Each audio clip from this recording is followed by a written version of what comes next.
साथी संदीप सर यहाँ बैठे हैं, तो उनके साथ मौका मिला मुझे कुछ समय बिताने का, तो मुझे लगता है कि आज तक मैंने ऐसा इंसान अपनी ज़िंदगी में नहीं देखा है। तो मैं चाहता हूँ एक बार संदीप सर के लिए बहुत बहुत तारीफ। जितना प्यार मान सम्मान उन्होंने दिया, तो पता नहीं चला कि मैं वहाँ अपने घर में हूँ, यहाँ हिसार में हूँ। तो ऐसा संदीप जी, हाँ वही सोनू आप बोलते हो, संदीप जी, चलो हाँ। तो बहुत कुछ आरसीएम के बारे में बोला गया यहाँ। मुझे लगता है कि ऑलमोस्ट आपको पता चल ही गया कि आरसीएम बिजनेस क्या है, नए साथी जितने भी हैं। तो सबसे पहले मैं अपना थोड़ा आपके साथ इंट्रोडक्शन देना चाहता हूँ, डिटेल्ड अपनी जानकारी आपके साथ शेयर करना चाहता हूँ। मेरा नाम जावेद भट्ट है। बाय प्रोफेशन मैं एजुकेशन डिपार्टमेंट से बिलोंग करता हूँ और राइट नाउ मैं as head of the institution काम कर रहा हूँ। और मेरा जन्म एक मिडिल क्लास फैमिली में हुआ है। मेरे फादर साहब एक गवर्नमेंट टीचर थे, तो एक ऐसी फैमिली में था जहाँ पूरा फोकस बच्चे के एजुकेशन पे था, क्योंकि एक टीचर का जो मेन फोकस रहता है कि मैं अपने बच्चों को, हर पेरेंट का, हर माँ बाप का यही सपना होता है कि अपने बच्चों को अच्छी एजुकेशन देके कोई अच्छी जॉब उनको मिल जाए। तो ऐसा कुछ मामला मेरे पिताजी का भी था। तो ठीक ठाक मेरी ज़िंदगी गुजर रही थी, पूरी फैमिली खुशहाल फैमिली थी। लेकिन ऑल ऑफ सडन मैं 13 साल का था, मेरी 8th क्लास मैंने किया था, तो मेरे फादर साहब ऑल ऑफ सडन उनकी डेथ हो गई। वो अचानक इस दुनिया से चले गए और उस वक्त मैंने देखा कि अपने आंखों के सामने मेरी दुनिया मैंने लुट गई थी मेरे सामने, मैंने उसको देखा लुटते हुए।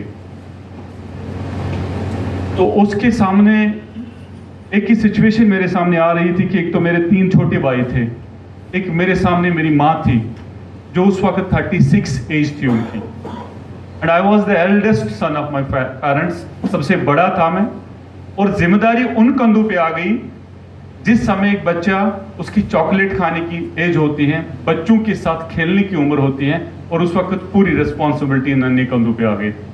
उस वक्त मैंने देखी थी कि जिंदगी की स्ट्रगल किसको कहते हैं, कश्मकश किसको कहती है, वो मैंने इन आंखों से देखी है।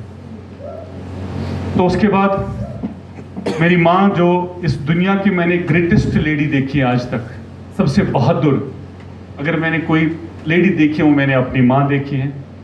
उसने पूरा फोकस मेरे एजुकेशन पे किया, मुझे पढ़ाया, और मैंने ग्रेजुएशन की उस वक्त कश्मीर यूनिवर्सिटी से, और उसके बाद फिर मैंने पोस्ट ग्रेजुएशन की कश्मीर यूनिवर्सिटी से ही। उसके बाद मैंने Indira Gandhi national open university से और एक पोस्ट ग्रेजुएशन की। मैं एजुकेशन दिखाने नहीं आया हूँ, मुझे पता है यहाँ पर बहुत सारे मुझसे ज़्यादा क्वालिफाइड हो सकते हैं, कुछ इंजीनियर्स भी बैठे हैं। मैं ये बताना चाहता हूँ कि इसके पीछे भी एक मैसेज है। ग्रेजुएशन की, 2 पोस्ट ग्रेजुएशन की, उसके बाद मैंने बीएड किया फ्रॉम कश्मीर यूनिवर्सिटी। उसके बाद मैंने चंडीगढ़ से RI Chandigarh regional institute of English Chandigarh से मैंने एक एडवांस इंग्लिश कोर्स किया। उसके बाद मैंने डॉइक न्यू दिल्ली से कंप्यूटर साइंस में एक एडवांस कोर्स A लेवल का होता है, वो मैंने किया। और more than a dozen across the country मैंने वर्कशॉप्स, बहुत सारे ओरिएंटेशन कोर्सेज किए, जिसमें गुवाहाटी में मैंने 2 किए हैं, उसके बाद मैंने हैदराबाद में किए हैं, मैंने राजस्थान में किए हैं, दिल्ली में किए हैं। और उसके बाद जब मैंने देखा कि जब जॉब का मामला आ गया, तो जो ही मैंने जॉब से सैलरी हासिल की, तो वहाँ भी मुझे लगा कि यहाँ जावेद आपके सपने पूरे नहीं हो सकते हैं, क्योंकि यहाँ नौकरी में गिन कर मिलता है, यहाँ गिन कर खर्च करना पड़ता है। इतनी तो अपनी उसी वक्त क्लियर वो विजन हुआ था।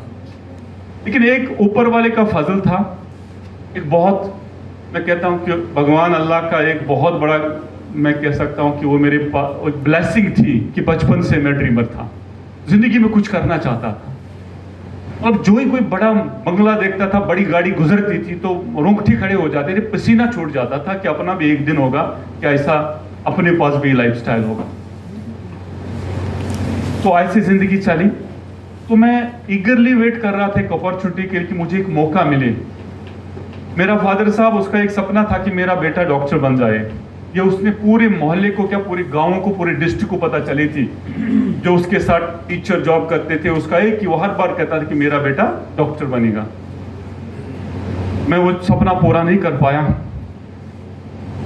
लेकिन आज मुझे पूरा विश्वास है कि अगर मैं डॉक्टर नहीं बन पाया, आज बहुत सारे डॉक्टर्स मेरे नेटवर्क में काम कर रहे हैं, बहुत सारे PhD स्कॉलर्स आज मेरे नेटवर्क में काम कर रहे हैं। तो मैं अपॉर्चुनिटी को ढूंढ रहा था, मुझे एक मौका मिलना चाहिए। अंदर एक गुस्सा था, जिस गुस्से को मैं निकालना चाहता था। तो एक दिन एक कॉलेज में कॉन्टैक्ट प्रोग्राम चल रहे थे, तो वहाँ कोई साथी किसी को प्लान देने के लिए आ रहा था, RCM बिजनेस का प्लान देने के लिए। मैं ऊपर वाले का मशकूर हूँ और उस साथी का बहुत शुक्रगुजार हूँ कि जिसने उस वक्त जो मेरे लिए वो एक फरिश्ता बन के आया था। तो उस प्रोग्राम में वो जिस साथी को बिजनेस प्लान दिखा रहा था, मुझे प्लान दिखाने के लिए नहीं आया था, किसी और को प्लान दिखाने के लिए आया था। और आज भी मुझे पता है 99.9% वो अभी भी इस बिजनेस में नहीं आया है जिसको वो प्लान दिखा रहा था। और ये जावेद उस प्लान को दूर से देख रहा था, और ये जावेद दूर से उस प्लान को देखने वाला आज पूरी जम्मू एंड कश्मीर की सबसे बड़ी पिन रूबी अचीवर में है।